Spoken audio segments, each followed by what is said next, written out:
औज़ुबिल्लाहि बिस्मिल्लाहिर्रहमानिर्रहीम। अस्सलाम वालेकुम वरहमतुल्लाहि वबरकातुहू। शुरू अल्लाह के नाम से जो बहुत मेहरबान और निहायत रहम करने वाला है। आप देख रहे हैं मेरा YouTube channel Bakhtawar Islamic TV. वाक़े करबला के दौरान जब हज़रत इमाम हुसैन रज़ी अल्लाह ताला ने अपने साथियों के हमरा मक्का से कूफा की तरफ हिजरत की तो इनके साथ अहले खाना की कुछ बीबियाँ भी शामिल थीं।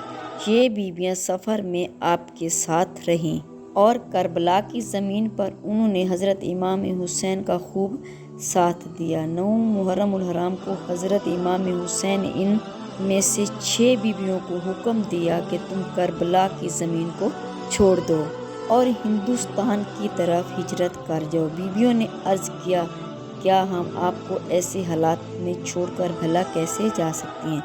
हज़रत इमाम हुसैन रज़ी अल्लाह ताला अन्हु फरमाया कि मैं मजबूर हूँ, क्योंकि ये हुक्म मुझे हज़रत अली मुर्तज़ा की तरफ से मौसूल हुआ है। लिहाजा बेहतर है कि आप लोग करबला से हिजरत करके दूर चली जाएं। करबला को छोड़कर हिंदुस्तान की तरफ आने वाली ये बीबियाँ कौन थी, उन्होंने कैसे करबला लाहौर तक हिजरत की और लाहौर में इनके साथ क्या वाक़यात पेश आए, आज की वीडियो में मैं ये हिजरत करने वाली 6 बीबियों का जिक्र करूँगी। खातूने जन्नत हज़रत फ़ातिमातुल ज़हरा 9 के विसाल के बाद हज़रत अली ने एक शादी उम्मे बिन रज़ी अल्लाह ताला से की। इनके बतन से 4 बेटे अब्बास, अलमदार, जाफ़िर, अब्दुल्ला और उस्मान पैदा हुए, जबकि एक बेटी रुकैया पैदा हुई, जिनका मज़ार लाहौर में बीबी पाक दामन के नाम से मशहूर है। आप हज़रत अली की बेटी और हज़रत मुस्लिम बिन अकील की ज़ौजा हैं। आपके साथ हज़रत अकील बिन अबी तालिब की 5 बेटियां भी लाहौर ही में दफन हैं। इन 5 बेटियों के नाम उम्मे हानी, उम्मे लुकमान, अस्मा, रमला और ज़ैनब हैं। हज़रत इमाम हुसैन रज़ी अल्लाह ताला अन्हो के कहने पर इन 6 बीबियों ने करबला से हिंदुस्तान का सफ़र 9 मुहर्रम को शुरू किया। अभी रास्ते ही में थी कि शहादत इमाम हुसैन और इनके साथियों की खबर उन तक पहुंची, मगर चूँकि हुक्म था इसीलिए उन्होंने अपना सफ़र हिंदुस्तान की तरफ जारी रखा। लाहौर में आज हज़रत बीबी पाक दामन का रोज़ा है। वहाँ उस वक्त रेत का सिर्फ एक टीला था, जिसके आसपास एक जंगल था और जंगल दरिया रावी के किनारे तक फैला हुआ था। इसी जंगल के पास लाहौर की कदीम तरीन आबादी थी, जो कि इस वक्त एक छोटी सी बस्ती की सूरत में मौजूद थी। इस्लाम चूँकि उस वक्त तक हिंदुस्तान तक नहीं पहुँचा था, लिहाजा यहाँ के सभी लोग मुशरिक और बुतों की पूजा करने वाले थे। लाहौर पर इस वक्त एक हिंदू राजा हुकूमत किया करता था, महाबन था। उसका एक बेटा था जिसका नाम कंवर बकरमा था। जब ये 6 बीबी लाहौर की सरजमीन में दाखिल हुई तो यहाँ पर मौजूद तमाम बुत और मूर्तियाँ अपनी जगह से गिर पड़ीं और आग की पूजा करने वालों की आग एकदम से ठंडी हो गई। शहर में आमद के साथ ही इन बीबियों की रूहानियत का ये आलम था कि कुफर में लर्जा तारी हो गया। जब लोगों ने अपने मंदिरों में ये हालात देखे तो शहर में एक गरम बर्पा हो गया। राजा ने अपने तमाम वज़ीरों मुशीरों को इकट्ठा किया और उसको इस वाक़े की तहकीकात का हुक्म दिया। पता लगाया गया कि कुछ परदेसी आए हैं और इनके आने के बाद ही ऐसा हो गया है। चनाचे बादशाह ने अपने वज़ीरों और सिपाहियों के साथ अपने बेटे को भेजा और हुक्म दिया कि उन परदेसियों को दरबार में लाकर पेश किया जाए। जब सिपाही इनको पकड़ने गए तो उन्होंने देखा कि वहाँ पर कुछ औरतें हैं जो कि चादरों से अपना मुंह छुपाए हुए हैं। बीबियों में से एक ने राजा के बेटे से बात की कि हम लोग खुदा के बंदे हैं और इसके रसूल सल्लल्लाहु अलैहि वसल्लम की आल से हमारा ताल्लुक़ है।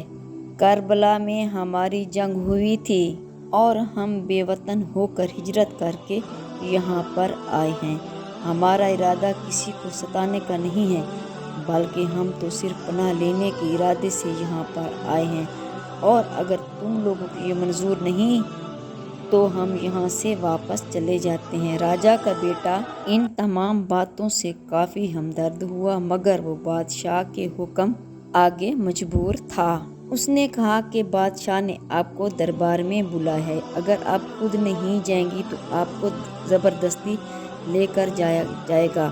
جب حضرت رقیہ نے پھر سے وہی حکم سنا تو آپ غصے ہو گئیں۔ بی بی رقیہ نے غصے بھری نگاہ سے راجکمار کو دیکھا، جس کی تاب نہ لا کر وہ بے ہوش ہو گیا۔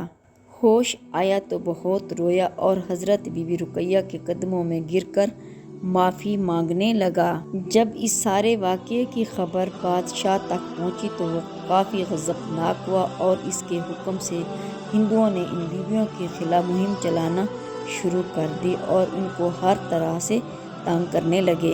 بیویوں نے تنگ آ کر بارگاہ الہی میں دعا کی کہ اے خدا، تو ہمارا پردہ رکھ لے اور ہمیں ان لوگوں سے بچا لے۔ اور پھر اس سے پہلے کہ بادشاہ کے سپاہی دوسرے ہندو آ کر ان بیویوں کو گرفتار، زمین پھٹ گئی اور وہ پاک دامن بیویاں زمین میں سما گئیں۔ ان کی قبروں کے نشاندہی کے طور پر اللہ تعالیٰ کے حکم سے ان کی چادروں کے کونے زمین سے باہر رہ گئے۔ بادشاہ کے بیٹے نے جب یہ سارا منظر دیکھا تو وہ مسلمان ہو گیا اور ان بیویوں کی قبریں بنا کر ان کی دیکھ بھال کا کام سر انجام دینے لگا۔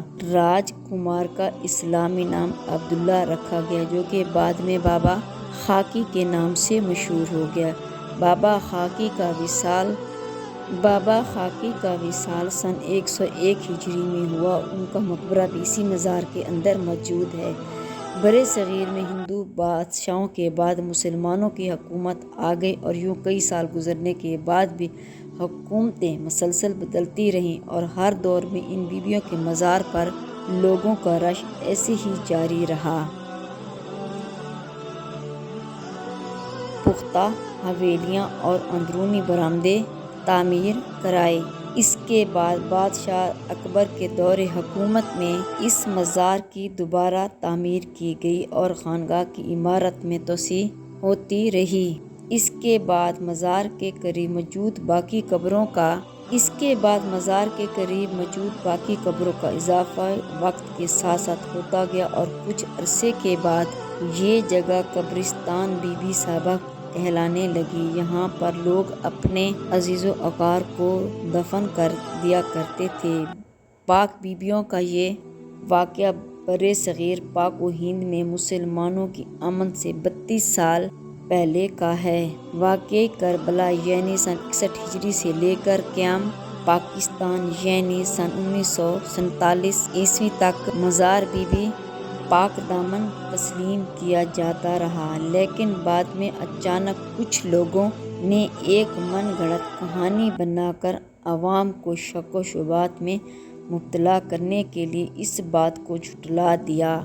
تاہم آج بھی بہت سے لوگوں کا یہ ماننا ہے کہ یہاں پر کوئی بی بی دفن نہیں ہے، جبکہ ایک بہت بڑی تعداد یہ مانتی ہے کہ یہاں پر وہی بیویاں دفن ہیں جو کہ عرب سے ہجرت کر کے کربلا کے دوران لاہور آئی تھیں اور ہندوؤں کے ساتھ معاملات پیش آنے کے بعد اللہ تعالیٰ نے ان کو زمین میں دفن کر دیا۔